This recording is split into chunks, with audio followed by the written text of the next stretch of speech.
I stood in the shareholder hall, the place I built with my own hands. My son Ethan stood at the head of the long oak table, looking at me with a cold, steady face I barely recognized. "Dad, you're relieved of all duties. Security will escort you out." People whispered. Some looked away. I walked out in silence, but inside something sharper than humiliation began to rise. Before I continue, thank you for being here. Please subscribe and let me know where you are listening from. Stay with me until the end, because this story goes much deeper than a son turning on his father. Now, let me take you back to where it all began. My name is Michael Hayes. I'm 60 years old, and for most of my life I believed I understood what it meant to build something with care. I built Hayes Technologies from a desk in my garage. I built a home with my wife Linda, and I tried, in every way I could, to build a future for my son Ethan. After that moment in the shareholder hall, after hearing my own child remove me from the company I created, I kept walking. I went straight to my car and sat there for a long time, breathing slowly, waiting for the sting to fade. But it did not fade. It settled inside me like a quiet weight. And as I sat there, the memories began to rise. Memories of how all of this began long before that meeting. So let me take you back. I grew up in a small neighborhood where no one had much money, and the only thing people shared freely was advice. My father used to tell me, if you ever build something, build it in a way that outlives you. Those words stayed with me. Hayes Technologies started as a tiny software idea. A hope more than a plan. I worked late nights, early mornings, and long weekends.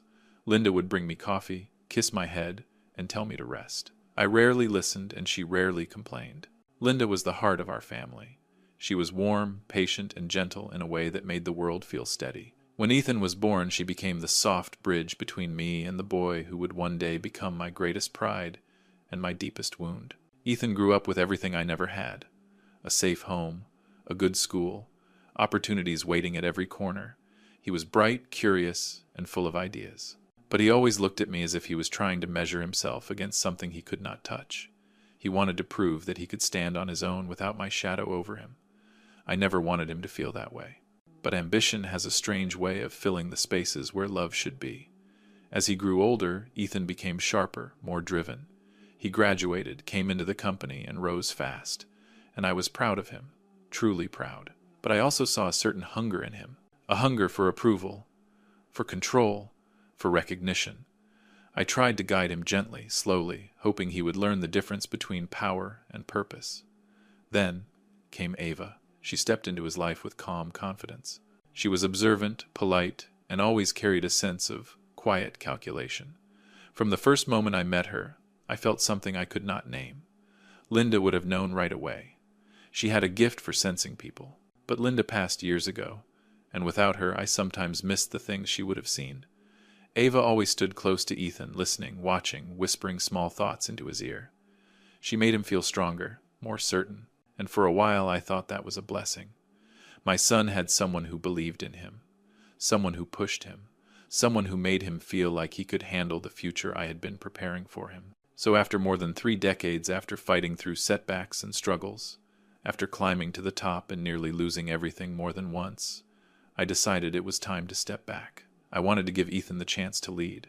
I wanted him to feel trusted, to feel ready, to know I believed in him. I handed him the CEO title with a quiet heart and a hopeful mind. I told him, "This is yours now. I want you to grow it in your own way." He hugged me. He said he was grateful. He said he would make me proud. For a short while, life felt peaceful. I switched to an advisory role. I spent mornings walking near the lake, letting the cool wind touch my face the way Linda used to. I spent afternoons reviewing small reports, keeping a light hand on the company. The tension in my shoulders eased for the first time in years. But peace has a way of hiding cracks, and those cracks began to show sooner than I expected. It started with small things, tone distance, tiny shifts that I brushed aside. I told myself, he is adjusting, he is learning. I wanted to trust that everything was fine. I wanted to believe the path I opened for him would stay smooth. But the truth is, the storm had already begun. I just had not felt the wind yet, and the first sign came a week later, with a simple sentence that carried more weight than Ethan realized. Now, let me tell you about the moment I first saw my son changing. It happened quietly, almost too quietly. A week after Ethan became the new CEO, I noticed a shift in the air around him. It was small at first, almost invisible, the way a room feels different when someone walks out of it. Something in his voice changed, something in his eyes. He still greeted me, still spoke to me, but the warmth was thinner, lighter, as if he was saving it for someone else.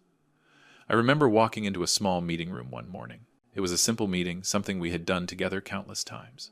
A few department heads were waiting. Ethan was already at the table looking over a set of papers. When he lifted his eyes, there was a brief pause, a hesitation I had never seen before. We finished the meeting, and everyone filed out.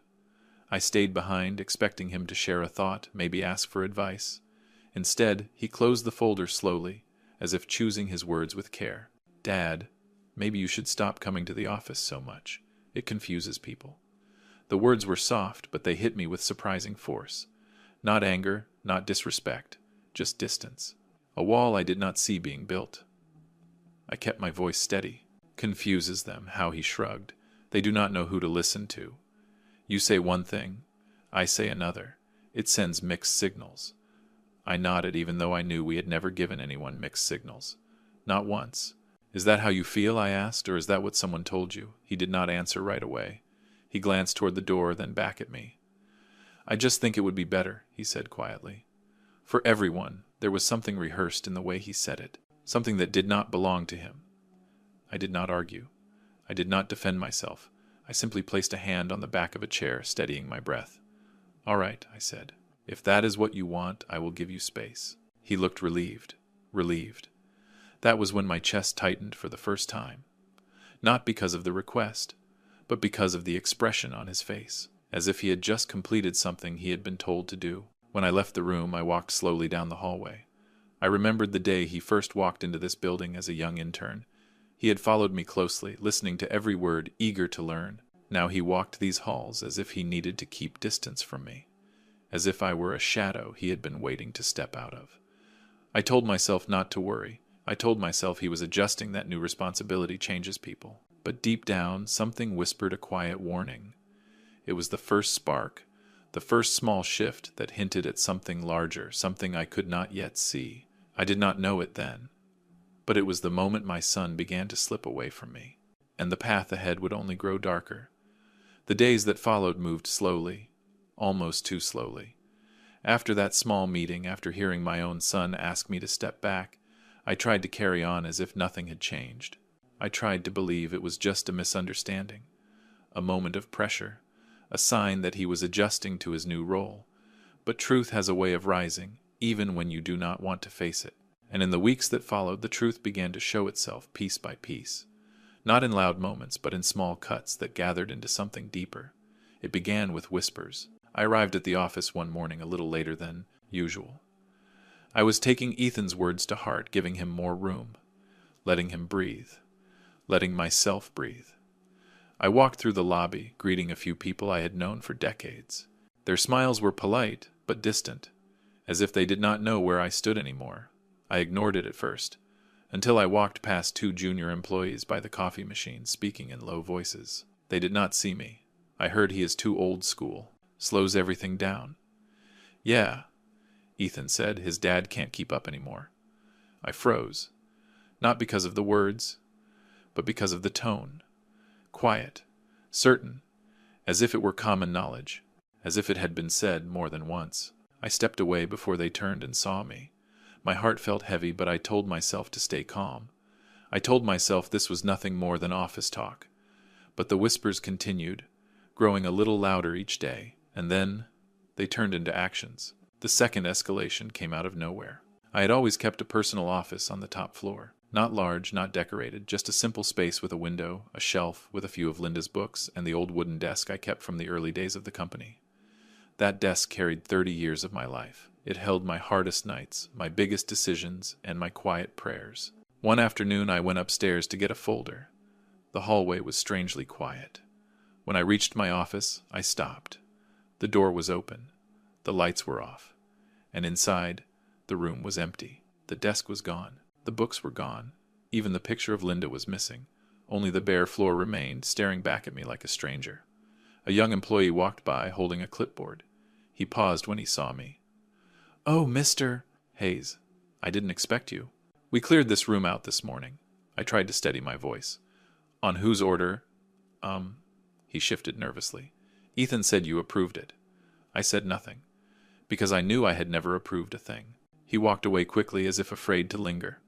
I stepped inside the empty room and stood in the silence. The walls seemed taller without the shelves. The air felt cold. And for the first time I felt erased. Not forgotten, erased. I closed the door gently and walked back down the hallway with slow steps, feeling as if the ground beneath me had tilted. Something was happening behind my back. Something calculated. Something designed to push me out without pushing me openly. And the question that sat in my mind was simple. Who was guiding my son? The answer began to show itself in small, quiet moments. Escalation number 3 came in the form of decisions. Sudden ones. Reckless ones. Ethan started approving new partnerships with people I had never met. Signing deals that made no strategic sense. Spending money where the company did not need to spend. Cutting budgets that needed stability. I watched from a distance, saying nothing, trying not to interfere. But inside, I felt the weight growing heavier. One morning, one of the oldest executives in the company, a man named Robert, walked into my small advisory office with a troubled face. I had known him since his first day. He had been loyal through every storm. "Michael," he said quietly, closing the door behind him, "I need to tell you something." He sat down slowly, lowering his voice even more. "Your son is not acting like himself. Someone is directing him." I looked at him, my chest tightening. "Who?" He shook his head. "I do not know. But he listens too closely to someone. Every major change, every questionable decision, starts after a private conversation. He shuts everyone out after that. He does not listen." I leaned back in my chair, feeling something sharp rise inside me. Robert sighed. "He still respects you. I can see that. But he is being guided, Michael, influenced. And whoever it is, they do not have the company's best interest in mind." I thought of Ava. Her quiet presence, her timing, her watchful eyes. I had no proof, but doubt was already sitting in the room with us. The 4th escalation came at home, late in the evening. Ethan visited me one night unannounced. He sat on the couch across from me, his hands clasped, his shoulders stiff. Something weighed on him, something heavy. After a long silence, he said, "Dad, the board thinks you should stay home." I looked at him steadily. "Stay home? For what reason?" He avoided my eye. "They think it is time for a full transition. They think your presence confuses the team." I let the silence settle for a moment. Then I asked softly, "Is that the board? Or is that you?" He hesitated. His jaw tightened.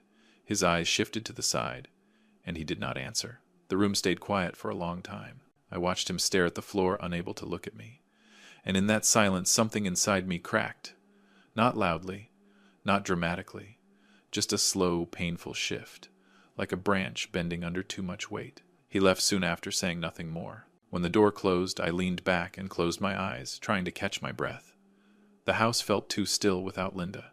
She would have known what to do. She would have touched my hand and said something calm, something wise. But she was gone, and I was alone with a truth I did not want to face. My son was slipping farther away, and someone else was holding the rope. And then came the breaking point, the moment that changed everything, the shareholder meeting. It was a bright morning, but the sky felt heavy. I walked into the hall out of habit, out of respect, out of hope that maybe I still belonged there. The long oak table was polished, the chairs arranged, the screens glowing with the company logo.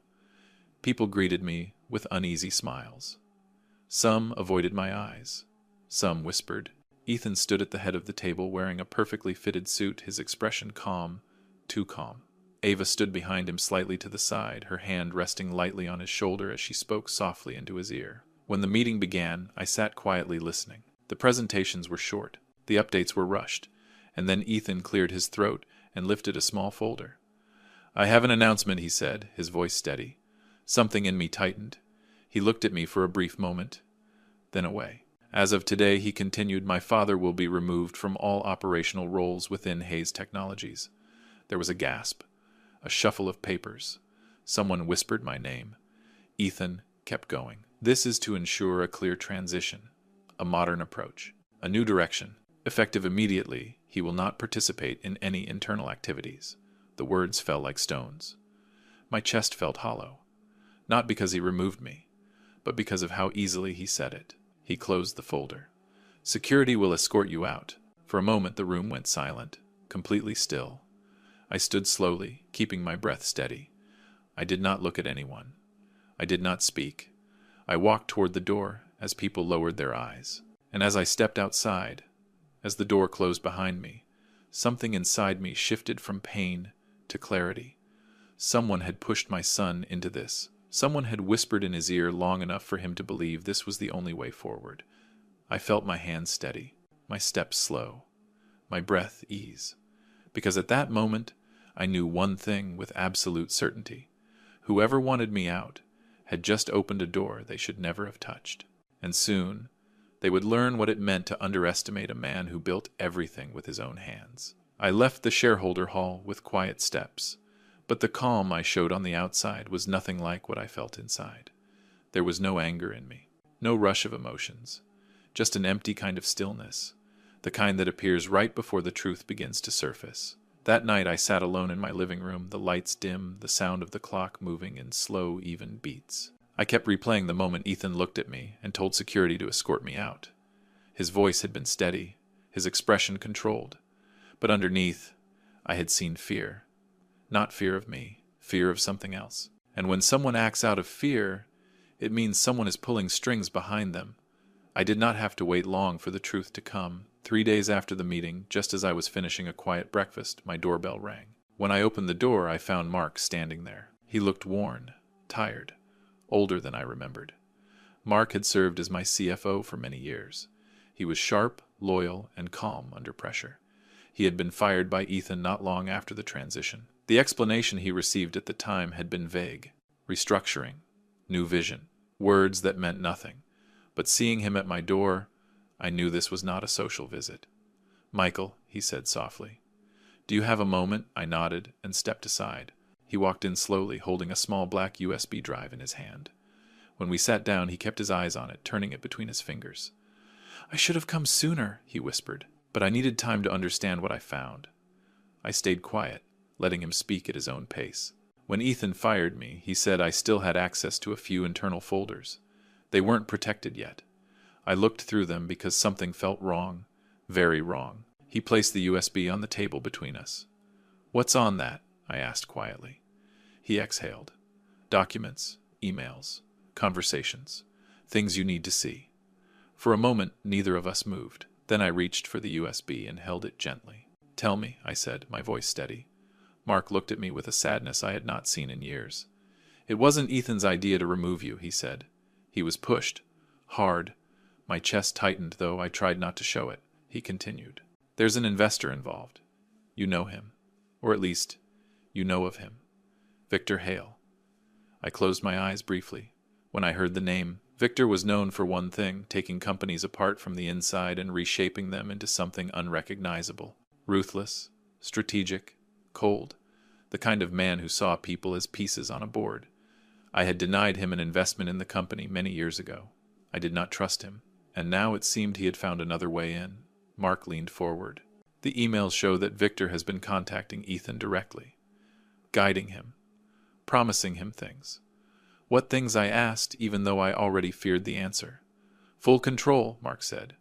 "Recognition, independence from you, a chance to prove himself." Victor told him that you were holding the company back, and that the only way forward was without you. A long silence settled between us. But that was not the worst part. Mark reached into his jacket and pulled out a single printed sheet. He handed it to me. At the top was the subject line, "Meeting arranged, final confirmation." And below that, I saw Ava's name, her email, her signature. She was the one who scheduled the first private dinner between Ethan and Victor.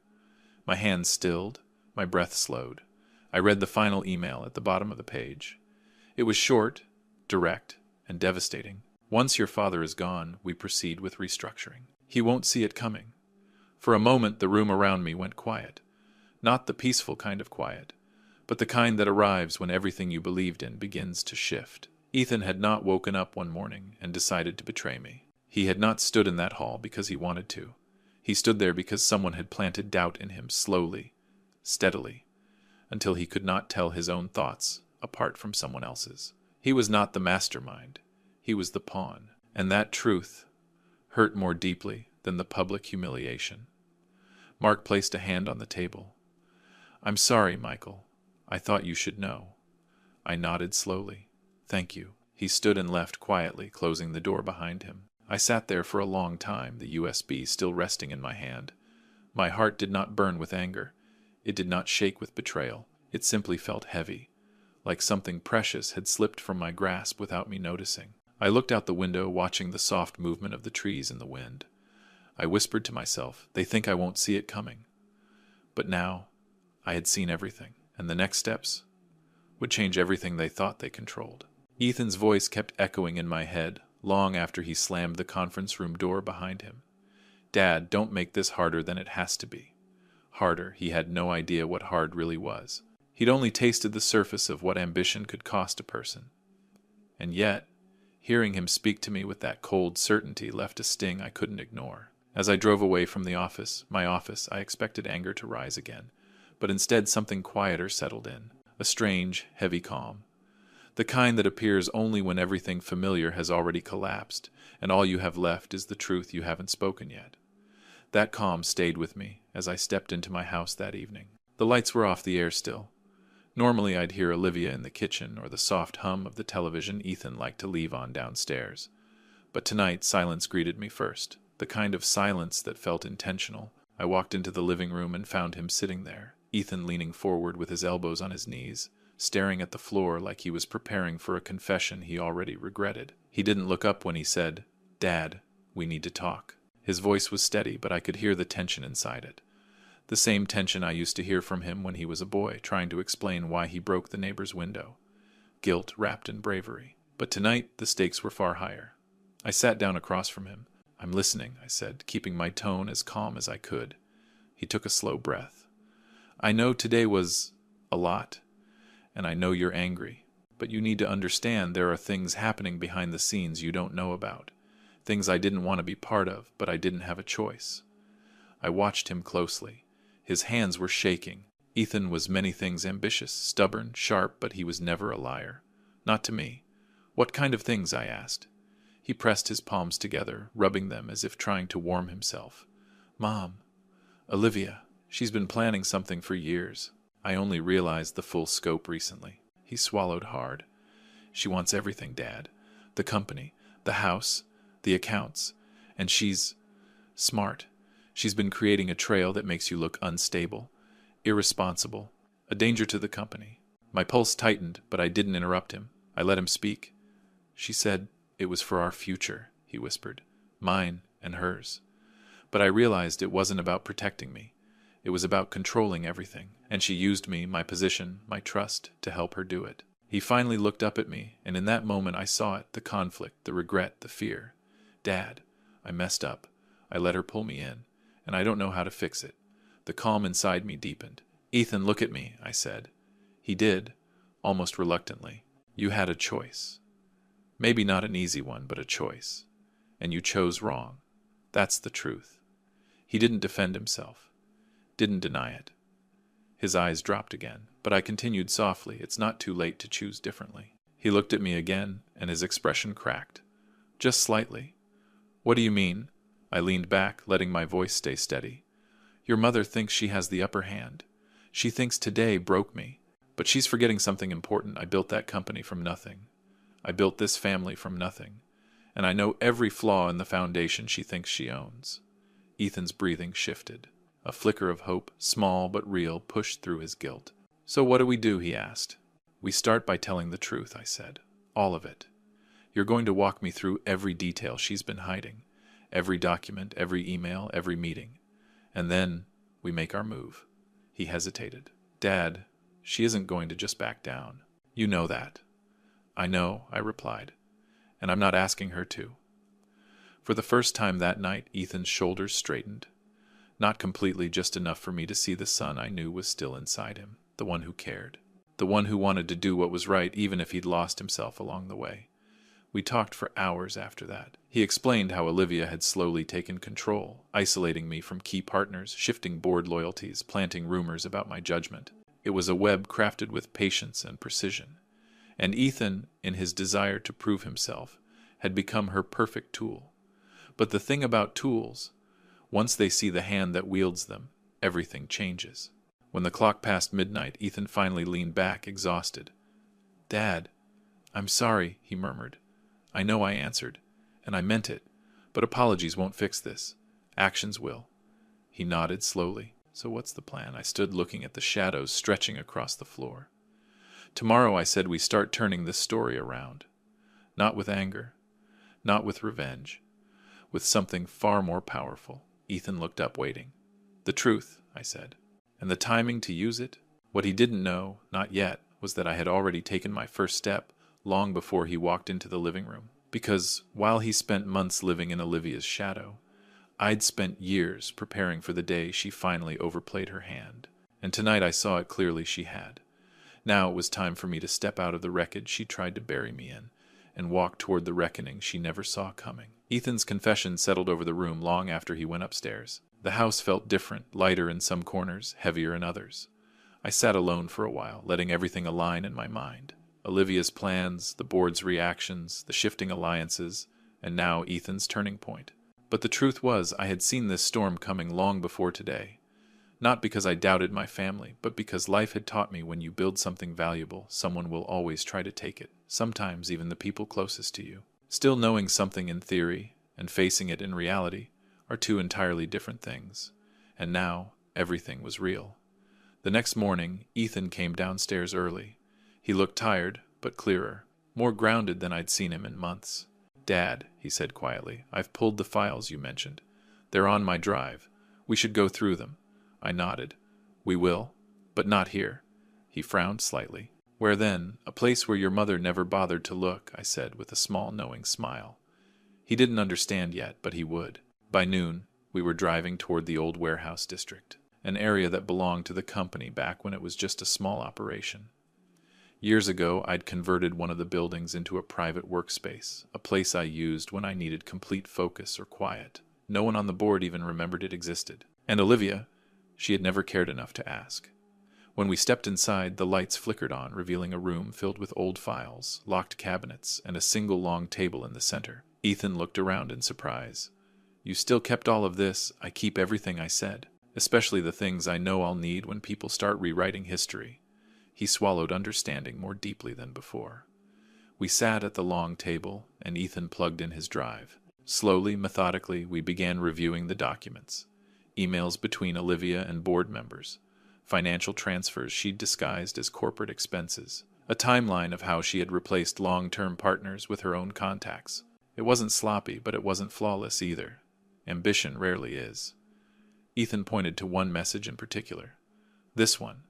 This is where she convinced the board you were unstable. She told them you were hiding losses, that you were making irrational decisions because of stress." I leaned closer. "And did you believe her?" His voice dropped. "At the time, yes. I shouldn't have, but she sounded certain, and I thought—" He stopped, shaking his head. "I thought she wanted what was best for the company. She wanted control," I corrected gently. "And she used your trust as her leverage." He nodded slowly. We worked for hours. Piece by piece, the picture sharpened, not just of Olivia's scheme, but of the system she had built to ensure she would never be questioned.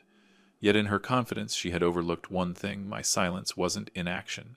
It was observation. And now, with Ethan willing to help me, the truth had enough weight to break everything she'd constructed. As the afternoon sun slanted through the dusty window, Ethan suddenly froze. "Dad," he whispered, opening a folder he hadn't touched yet. "You need to see this." He slid the document toward me. It was a contract, one that transferred voting rights from my shares to Olivia under the condition that I was declared temporarily unfit to oversee operations. My signature was on it, except it wasn't.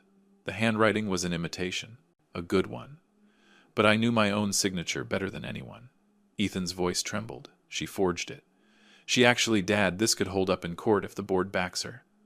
I looked at the signature quietly. "She didn't forge it herself." He stared. "What do you mean? Your mother's smart, but she's not reckless."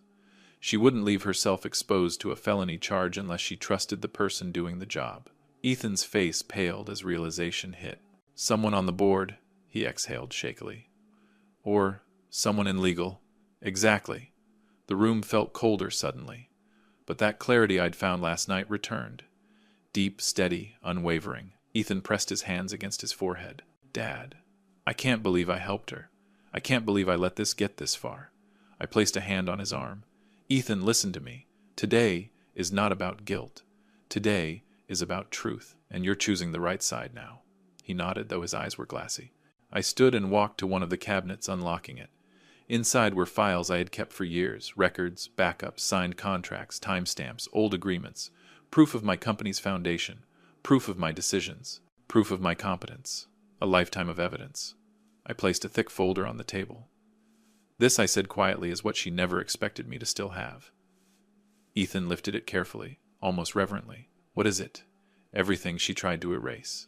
Every original contract. Every audited report. Every signature I ever made, confirmed and authenticated. All time-stamped, all notarized, all backed up. He opened the folder, scanning quickly. This could destroy her whole narrative. Yes, I said. And that's only part of it. He looked up. There's more, I nodded. She built her strategy on the assumption that I was unaware. But I wasn't. I just didn't want to believe that someone in my own home could be plotting this deeply. I paused, choosing my next words carefully. But there comes a moment when a man stops mourning what he thought his family was, and starts protecting what his family should have been. Ethan's expression tightened, not with guilt this time, but with resolve. So what's our next step? He asked. We prepare, I said. Because by the time we walk into that boardroom again, we're not going in as victims. We're going in with facts. And when facts speak, lies collapse. He breathed in slowly.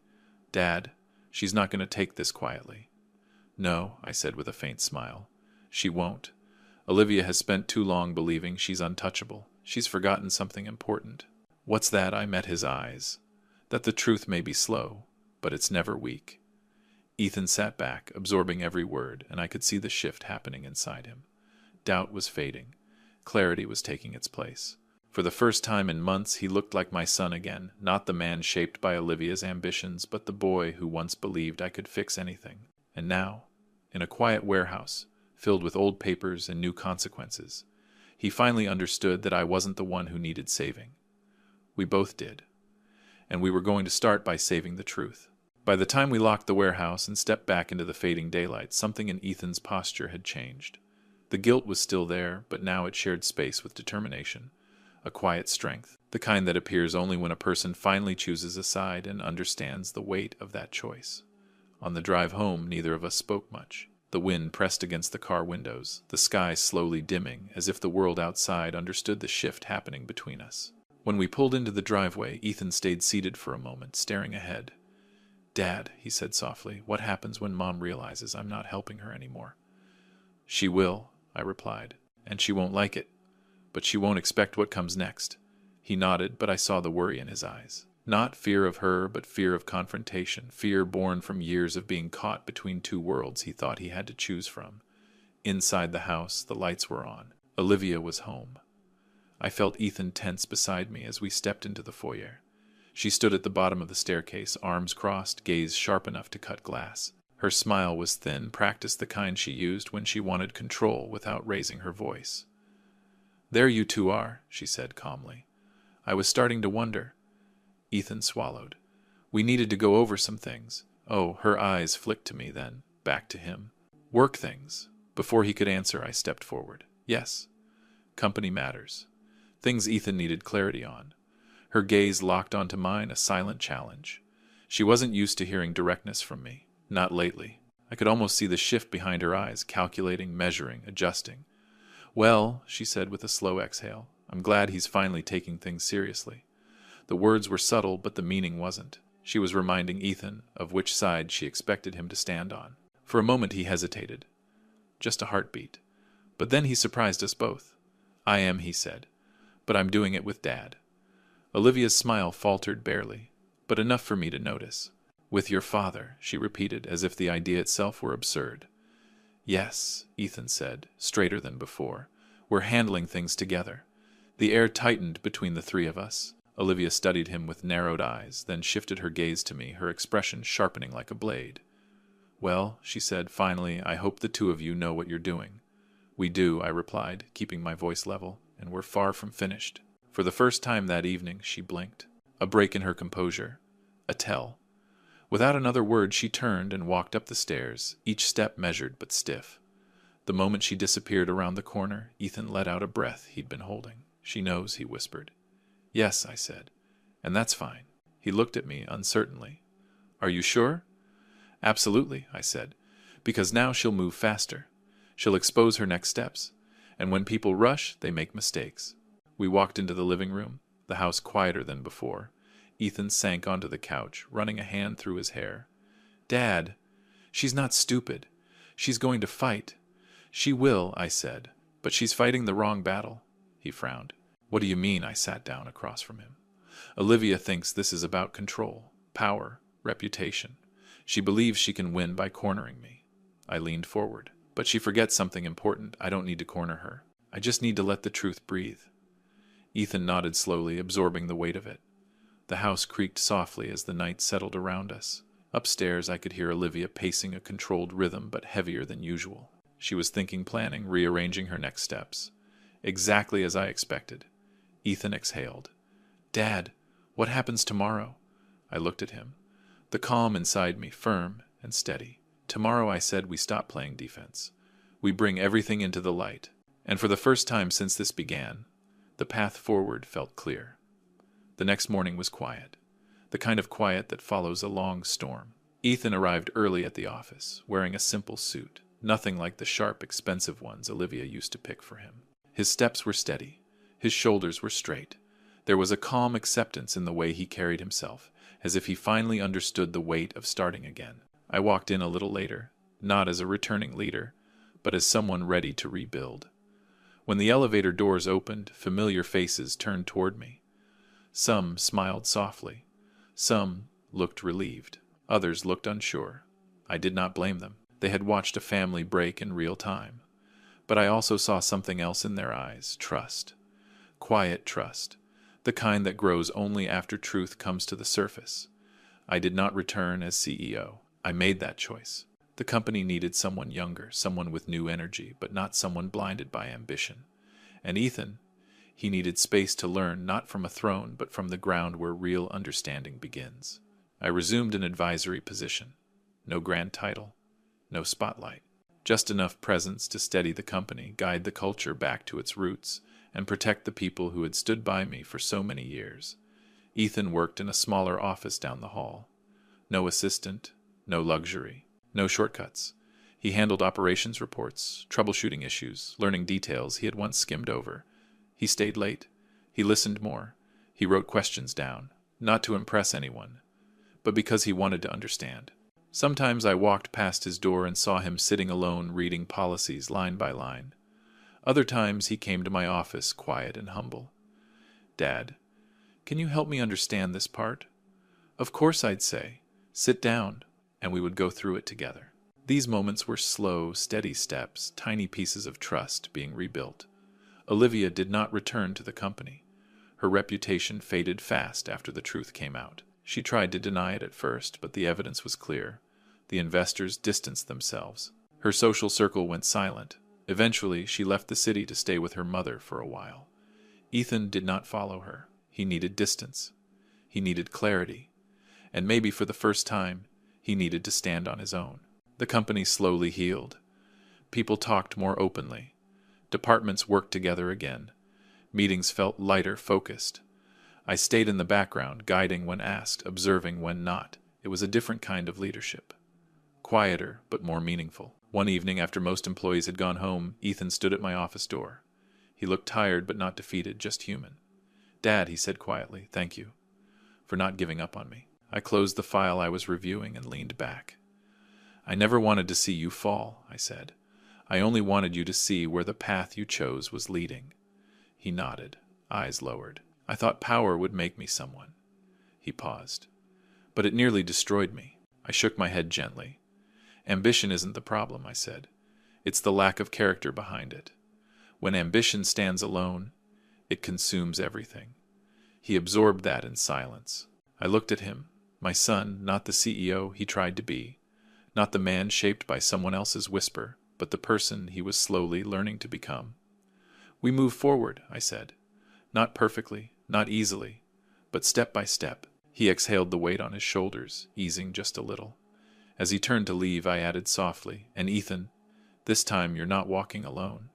He stopped, nodded once, and continued down the hall with a steadier breath. And that is where this story rests. Not in triumph, not in defeat, but in quiet rebuilding. Because in the end, ambition without character destroys everything it touches. And sometimes, the ones who push you down aren't the ones who hate you, but the ones who want your life for themselves. If this story stayed with you, thank you for listening. Please subscribe, share your thoughts, and stay with me for the next chapter.